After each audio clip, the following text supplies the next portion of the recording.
Hello friends, we're going to start with a story time. Let's say there's a woman named Danielle. Danielle works hard, she shows up early, leaves late, answers emails at 9:47 p.m. because we're family here. Her boss calls her into the office and says, "You're doing great, but you need to be more committed. You're also too sensitive. No one has a problem with my leadership." Now Danielle starts to question herself. She goes home anxious. Her stomach hurts Sunday night. And she's Googling, "Am I the problem at work?" It's 1:15 a.m. Now here's the question. Is her boss a narcissist or just tough? Because not every difficult boss is a narcissist. But not every tough leader is healthy either. And if you get this wrong, you either overanalyze or gaslight yourself. So today, I'm going to give you a therapist checklist for all my note takers. And before we jump in, if you're part of this live, say hello in the chat, hit the like button so people can actually find this conversation. And I love seeing where everyone is tuning in from. For those who are new, my name is Jenny Gaston, licensed professional counselor, and this is a place where we talk about all things mental health, whether it's anxiety, trauma, perimenopause, depression, because apparently hormones in toxic workplaces like to collaborate. And if you missed my last video on narcissistic best friends, check that out later. So we're going to define the terms because TikTok did not go to grad school. We need clarity. So what is a tough boss? Well, a tough boss has high standards, give direct feedback, and expects accountability. They can be blunt, but they're consistent and fair. You may not love them, but you know where they stand. And they pretty much treat everyone basically the same, so you don't take it personal. Now, a narcissistic boss, clinically speaking, you'll see patterns of grandiosity, lack of empathy, exploitation, need for admiration, and inability to handle criticism. It's not just "they hurt my feelings once," it's consistent. So let's continue the checklist for my note takers.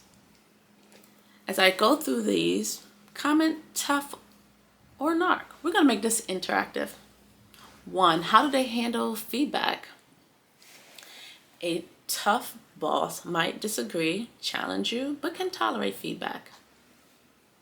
A narcissistic boss becomes defensive immediately, retaliates, and publicly embarrass you. Suddenly, your performance review tanks, and you might see triangulation where they gather up the flying monkeys to come against you. It's given feedback feel dangerous. That's not leadership. That's an ego trip. So comment below, does your boss punish honesty? 2, is there empathy? A tough boss will say, "I'm sorry you're going through that, but I still need this done by Friday." A toxic boss says, "That sounds like a you problem." Empathy does not mean lowering standards. It means acknowledging humanity. If you feel like a machine, not a person, that's information. Our body keeps a score, so pay attention. And if this conversation is helping you understand toxic behavior and how to heal, consider subscribing. I post mental health conversations like this every week to help us make sense of these difficult relationships, whether it's at work, families, intimate partner. You get the drift. Let's continue. 3, Do they take accountability? This one right here is key. This separates difficult from disorder. A tough boss might say, I could have handled that better. A narcissistic boss blames you, blames the team, blames the economy, never themselves. If everything is always your fault, guess what? That is a red flag. And like I mentioned, narcissistic leaders thrive on triangulation. Don't tell the team I said this. You're the only one I can trust. Putting employees against each other is toxic. That keeps power centralized. Healthy leaders build on cohesion. Toxic leaders build on confusion. Kind of reminds me of the government, but we're not going to go there. That's a different video. 5. Do you feel anxious? Your body will tell you before your brain does. For example, Sunday dread, insomnia, self-doubt, brain fog. Your heart is beating quickly and your mind is racing before a meeting, or you start to have panic attacks when you get alert from Slack.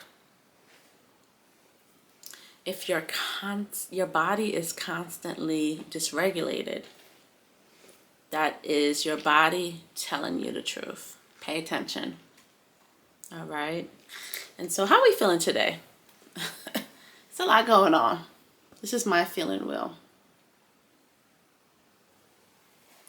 So let's balance this. Sometimes we label someone narcissistic because maybe they don't over accommodate, they have a lot of structure. And if you grew up in a chaotic environment, structure feels tough. So you want to ask yourself a few questions, and you can pull out a journal or your phone. Ask yourself, is this triggering something old, or is this genuinely unhealthy? There's a difference between discomfort and toxic. Here's where I get concerned as a therapist. Like when I hear terms like, that never happened. Classic gaslighting 101. Or there may be public humiliation, withholding promotions, constantly moving goalposts, isolation tactics, and etc. If you're documenting incidents just to prove reality to yourself, that's not corporate culture. That's psychological harm, or as the kids say, psychological damage. So here are a few more journal prompts. If you're unsure what you're dealing with, ask yourself, 1, what specific behaviors are bothering me? Facts, not feelings. 2, how does my body feel before, during, and after interactions?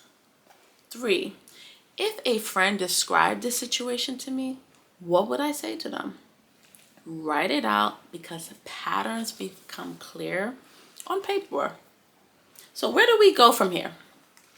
Well, if your boss is tough but fair, just clarify expectations.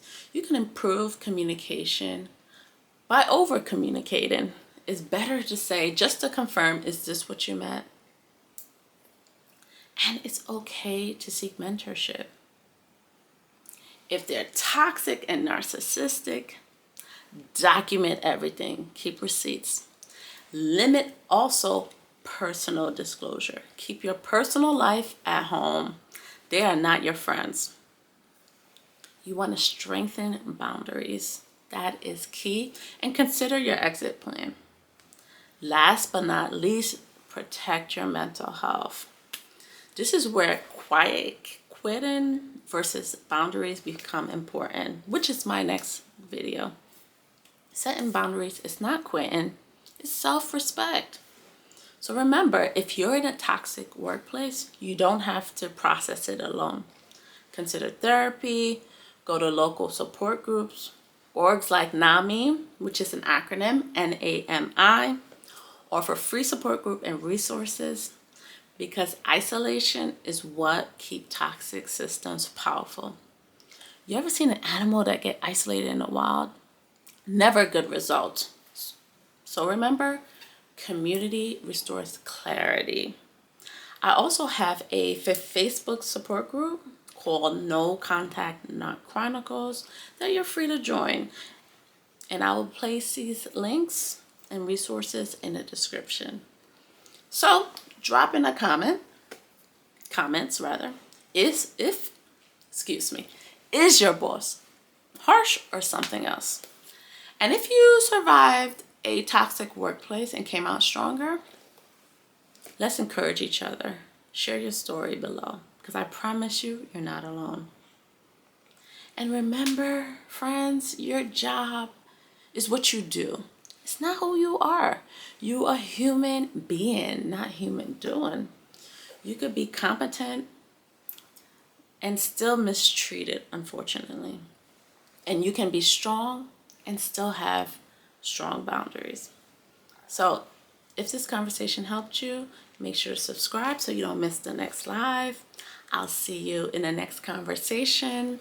And take care of your nervous system because it's working very hard for you. As always, much love.